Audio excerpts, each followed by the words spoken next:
Hi, I'm your host Layla for WatchMojo.com. Joining us, Tarek Fatah, author of Chasing a Mirage, to discuss the tragic illusion of an Islamic State. So, in your own words, what is a Muslim versus an Islamist? A Muslim is someone who believes in the 5 commandments of the Prophet and the Quran, which are very simple, which is the belief in the unity of God, the fact that we are all required to pay a wealth tax at the end of every year to the poor. 1 month a year for 30 days we fast to show solidarity with the poor and the hungry. If wealth permits, once in a lifetime we go to Hajj, and on a daily basis pray to God whenever, some 5 times a day. But all these 5 requirements do not require a political entity. That is a Muslim. An Islamist is someone who uses the identity of Islam and in fact then goes on to say we can't do this without having a political authority.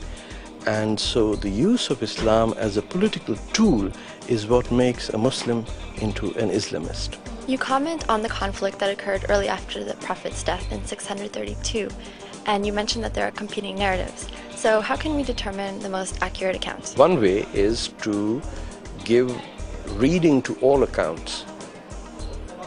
We don't know which one is the right account. We need to accept how many accounts are there. And we need to study Islamic history as a subject of history, not as a subject of faith. The 2 main narratives are unfortunately divided in sectarian terms as the Shia and the Sunni. The fact remains that once the Prophet died, he was in his own house, and instead of looking after what would be done about his funeral or giving him his last rites, everybody rushed off to a place a few miles away where the people of Medina had gathered and were deciding to nominally elect one of their own as the leader of the Muslims. The other thing is that the Prophet never asked for a succession. The Quran didn't say that Muslims need to create a physical entity which is a political state. There's nothing wrong with them creating that, but my contention is it had more of an Arab characteristic than an Islamic characteristic. Questioning clergy involves taking risks a lot of people aren't willing to take. So then what are the risks of remaining complacent? Well, the risk of remaining complacent is that my fate will be the hands of the people who I least respect.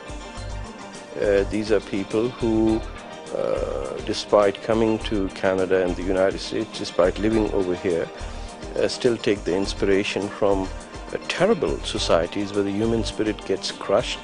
They propagate misogyny, the second-class status of women.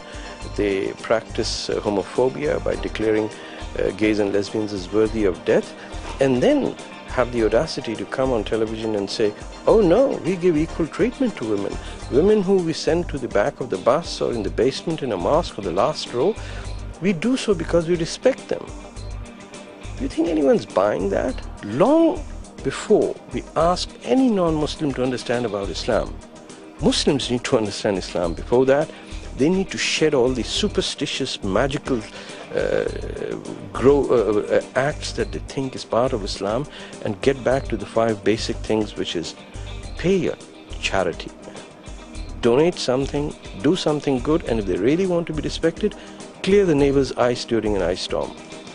Yeah, like you say, bring Islam back to piety, not politics. Absolutely, yeah. Absolutely.